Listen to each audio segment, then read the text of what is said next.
They tried to make it flat again. There's silicone right here where there shouldn't be any. What's up everyone? Welcome to Workshop Rebuild. In today's episode, I'll be removing the engine from the John Deere 1445. Once the engine has been removed, I'll bring it over to the table and strip it into pieces. So stick around if you're interested in that. In order for me to remove the engine out backwards, I will have to remove some of the components behind the engine, and I'm gonna remove the seat so I have access from the top.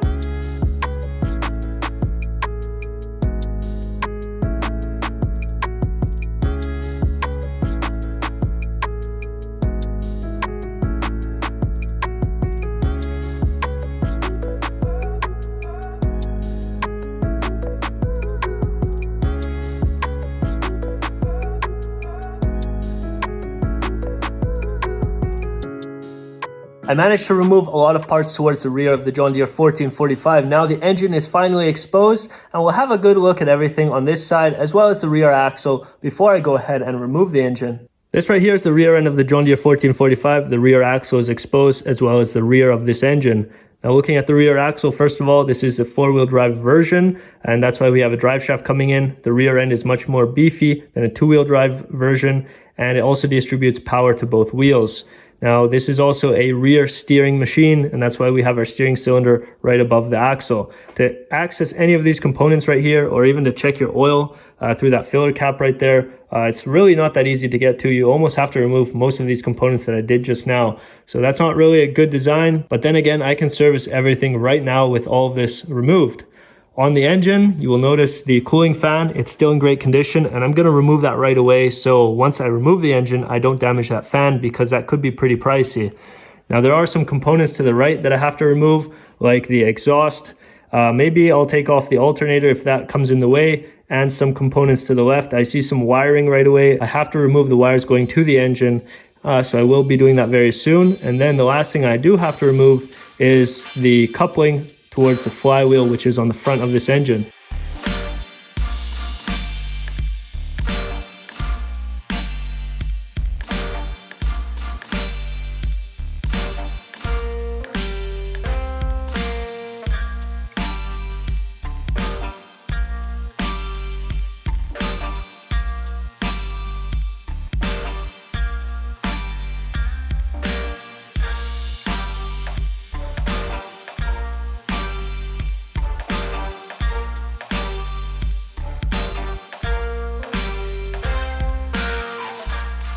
So it's the next day here in the shop, and I managed to remove the Yanmar diesel engine from the John Deere 1445. I'm not exactly sure how good the footage was last night because it did get pretty late on me and it was really dark over here in the shop, but I hope you guys enjoyed that process. And now I have it over here on the table, and I'll give you guys a quick walk around of what I can see on the outside of this engine, and then I'll start with the disassembly process.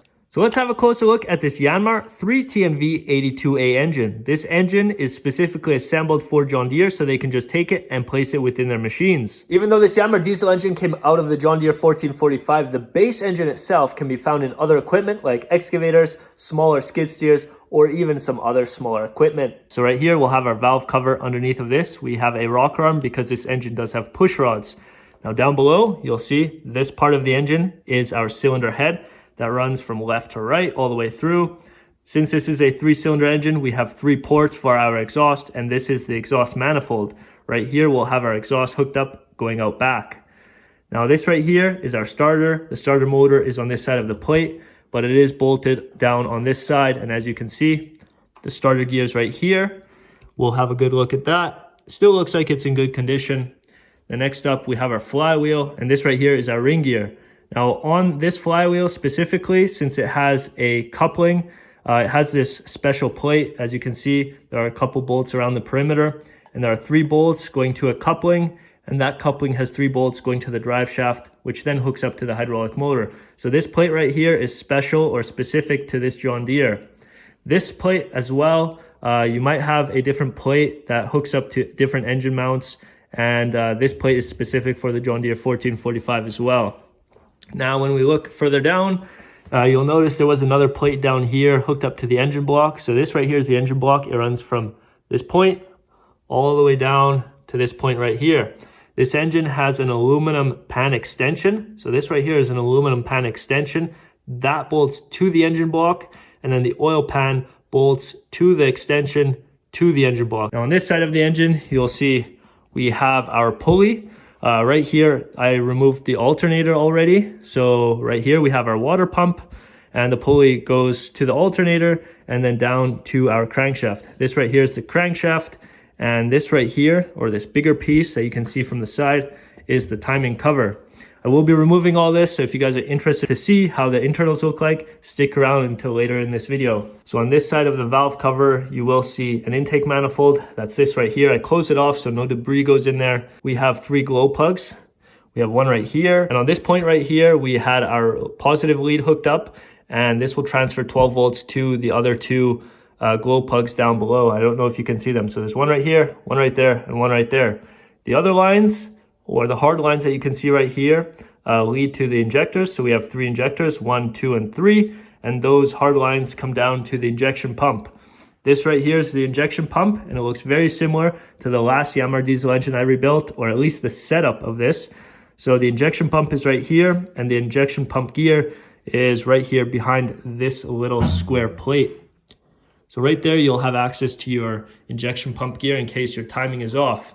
And over here, you'll also notice there is a little mark to line up the injection pump. So you have to line that up to this plate and the gear to the timing gears. Behind the injection pump, that's this portion right here, is our governor. Since this machine is set up basically like a tractor, you will have a governor. The governor will regulate your speed once your machine is under load. So if you're running at, let's say, 1500 RPM, and you want to engage your PTO and it's under load, your governor will make sure that your 1500 RPM stays consistent. Now, below the governor and the injection pump, this is something different. I didn't see this on my last Yanmar diesel engine.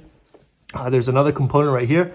I'm actually not sure what it is, if it's an external oil pump, because there is a part that I had in a box that looked very similar to this. So I'm not sure if this is an external oil pump for the injection pump, or even if this is for the engine. So I'm not quite sure what this is right here. Now down below, we also have our filter. That right there is a filter. And then we also have another bracket. I did not take this one off just yet, but this one supports the engine on this side, and it goes into one point on the engine mount. Another thing I noticed on this engine, and I didn't even take it off, this bolt right here was holding the ground cable, and I already removed that. But the dipstick tube, it actually didn't even go to that bolt right there, and it's just loose. I'm not sure if it lines up to that bolt because there's no paint right there. But whoever put this engine back together, there were a bunch of loose bolts on this engine towards the timing cover. And as you can see, the dipstick is just loose, and I didn't take off that bolt. So whoever put this together didn't do a good job. Down below, you can see a really lousy job of silicone. There's just silicone everywhere. Sure, you have to put silicone on this engine, but it's just everywhere. And on this side, it's just leaking. So in this area right here, where all the plates come together, as well as the oil pan extension and the oil pan, it's just leaking. I gave you guys a quick rundown on this engine and what I can see from the outside, and now I'll start with the disassembly process.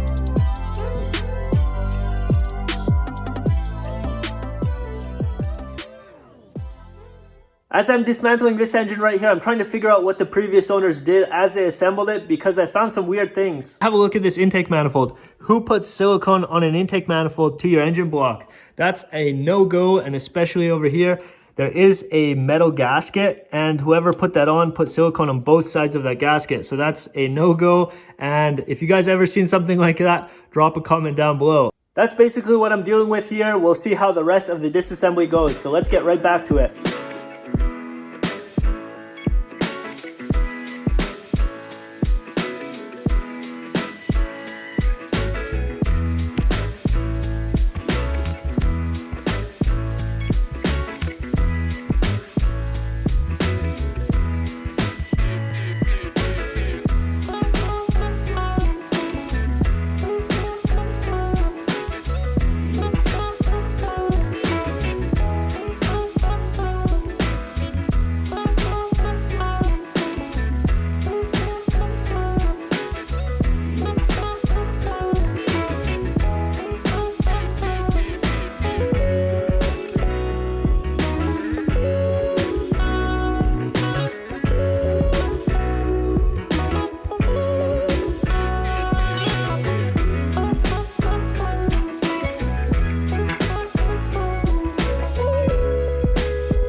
The next thing I will remove is the oil filter adapter on the side of the engine. Once it has been removed, I'll flip the engine around 180 degrees. So that means the surface on the engine block will be on the table. Once that's flipped around, I will remove the oil pan and all of the components on the underside of this engine. So let's get right to it.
While I was disassembling this 3-cylinder Yanmar diesel engine, I inspected all the parts that I removed from the engine block, and I found some things that I don't really like. The first thing I want to point out on this engine block is whoever worked on it loved silicone. They just put it everywhere and they put way too much of it. There's silicone right here where there shouldn't be any. They put some underneath the camshaft plate that has to be bolted directly to the engine block, and they put silicone underneath it. Why would you do that? Do not do that. Now, another thing I noticed when I was looking at the engine block are these swirl marks. There's swirl marks all over the machine surfaces. They machine this from factory for a certain reason to be flat, and so it seals up against the mating part. Now, as you can see, somebody used a drill and a Scotch-Brite pad, and they were just knocking it out everywhere. Like, sure, there's silicone probably here from factory or a thin gasket, but do not use a power tool. Use a flat scraper, and if you still have some residue, use a little bit of steel wool to just get rid of the rest.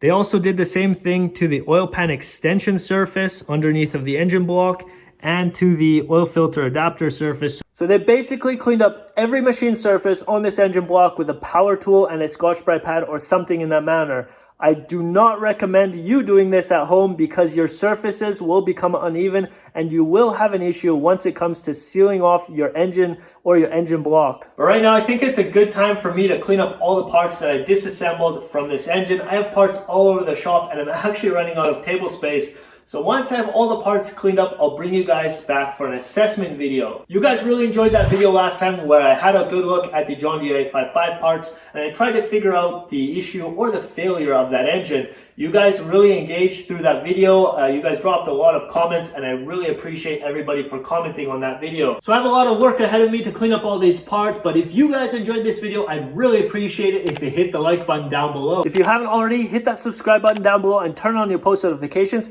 to see updates on this engine. Thanks for watching and I'll see you guys in an upcoming video. Peace.